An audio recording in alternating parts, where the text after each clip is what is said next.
14h-16h, Brigitte Lahaie, Sud Radio.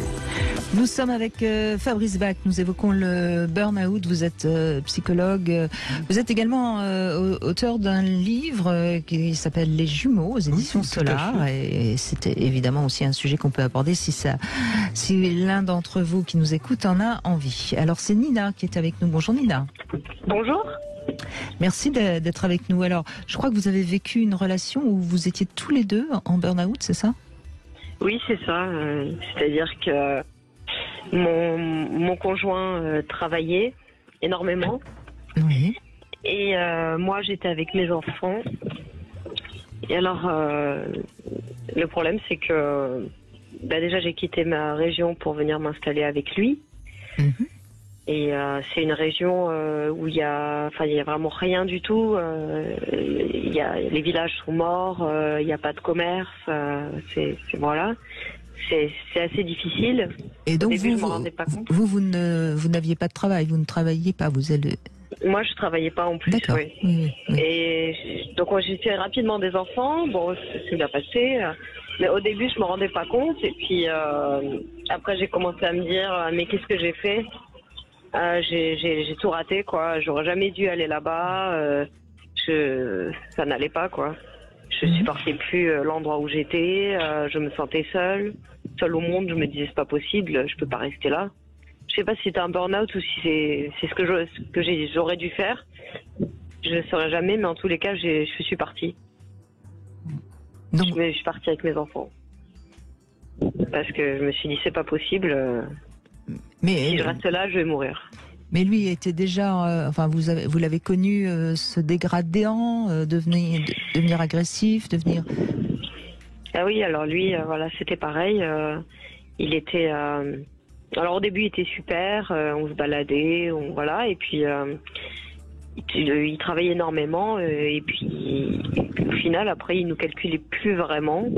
Il devenait, du coup, pas vraiment dépressif. Enfin, je sais pas si c'est dépressif ou burn-out. Du coup, c'était le sujet, mais j'ai l'impression qu'il tombait en dépression progressivement. Il voulait rien faire. Il sortait jamais. Il pouvait rester dans son lit pendant 12 heures à rien faire. Et il sortait même pas dans son jardin, même pas pour jeter une poubelle, même pas pour. Mais à ce moment-là, Nina, quand vous voyez un tel changement chez un homme que vous avez a priori aimé, sinon vous n'auriez pas quitté votre lieu pour le rejoindre. Oui. Vous n'avez pas pensé qu'il fallait peut-être appeler de l'aide, Si, j'ai voulu l'aider. Au début, j'ai cru qu'il était malade. Parce qu'il me disait qu'il était toujours fatigué, donc je lui ai fait faire des prises de sang parce que il n'aurait jamais été de lui-même, parce qu'en plus c'est un dur au mal de la campagne, alors il va jamais chez le médecin ni rien. et puis après, pour tout ce qui est psychologue, tout ça, il trouve que c'est con. Pardon, excusez-moi. Non, mais enfin voilà, au moins c'est clair.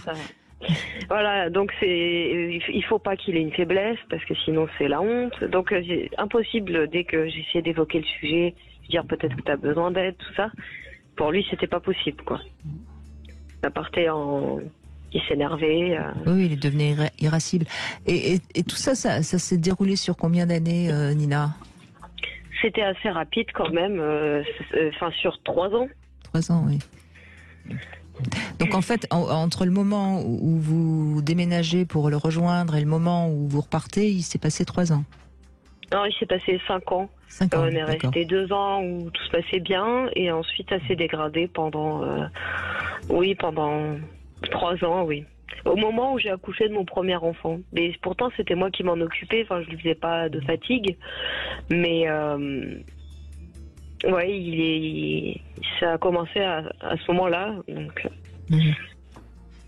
Mais il travaillait beaucoup, de toute façon, c'est ce que vous nous avez dit. Hein, oui, il travaillait beaucoup, oui. Et en plus, il a des horaires de nuit et tout, donc je comprenais qu'il puisse être fatigué, mais je voyais bien que ses amis qui faisaient le même métier, ils vivaient quand même. Ils n'étaient pas à ce point-là, donc je me disais... Et quand vous l'avez rencontré, c'était quelqu'un de joyeux. Oui. En fait, je ne sais pas s'il a fait un burn-out ou s'il jouait un jeu. Oh, écoutez, je crois que dans ce que vous dites, on peut craindre malheureusement que ce soit en effet un burn-out. Hein. Oui, à rester allongé quand même 12 heures d'affilée. Une personne, à un moment donné, si elle a une pulsion de vie en elle, va faire quelque chose, d'une façon ou d'une autre. Les indicateurs que vous donnez laissent quand même à penser, à un moment donné, qu'il y a une dégradation.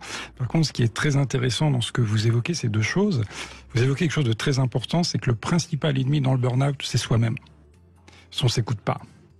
Et effectivement, combien de fois nous on a ce genre de choses où ouais mais le médecin ça sert à rien, j'ai pas de temps à perdre, aller voir un psy ça sert à rien et puis de toute façon qu'est-ce qu'il va m'apporter, avec cette représentation que la personne a de soi d'être faible. Or non, justement c'est ça, c'est pour ça que j'insistais sur ce facteur tout à l'heure, de dire non, le burn-out c'est la maladie des forts, et la personne a le sentiment brusquement de ne plus pouvoir tenir, une parentalité qui apparaît, qui est peut-être difficile à assumer, tout vient se cumuler et tout doucement elle se referme.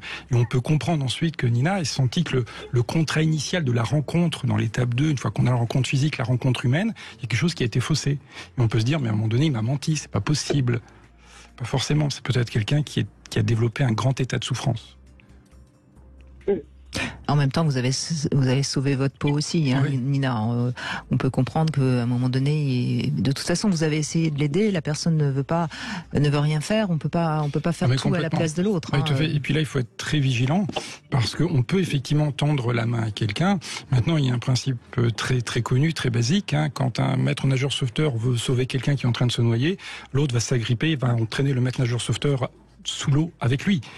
Donc attention à ça. On peut tendre la main une fois, 2 fois, 3 fois, 4 fois, plusieurs fois. Et si à un moment donné l'autre ne réagit pas, là effectivement, vous le disiez à l'instant Brigitte, il faut se sauver soi-même. C'est très important parce qu'il peut vous entraîner aussi dans la situation. C'est exactement l'impression que j'ai eue, voilà. C'est ça. Hein. C'est ce que je me disais. Je me disais, il va m'entraîner là-dedans, dans sa tristesse et mes enfants avec. Bien sûr. C'est pas possible. Et là, je suis en train de le rejoindre. En fait, c'est compliqué parce que du coup, on n'est plus ensemble, mais j'emmène quand même mes enfants le voir. Mais sinon, lui, il n'aurait pas l'énergie de venir aller voir, c'est ça? Voilà, il l'a déjà fait, mais bon, c'est vraiment... Donc il est certainement pas encore sorti d'affaires. Hein. Non, je pense pas du tout. En plus que maintenant, il a trouvé un truc qui fait qu'il est tout le temps rivé sur son téléphone, donc il est encore plus déconnecté. Alors, ça fait que... oui, non, on vous sent peut pas vraiment changer. On vous sent très triste, hein, Nina, de constater tout ça.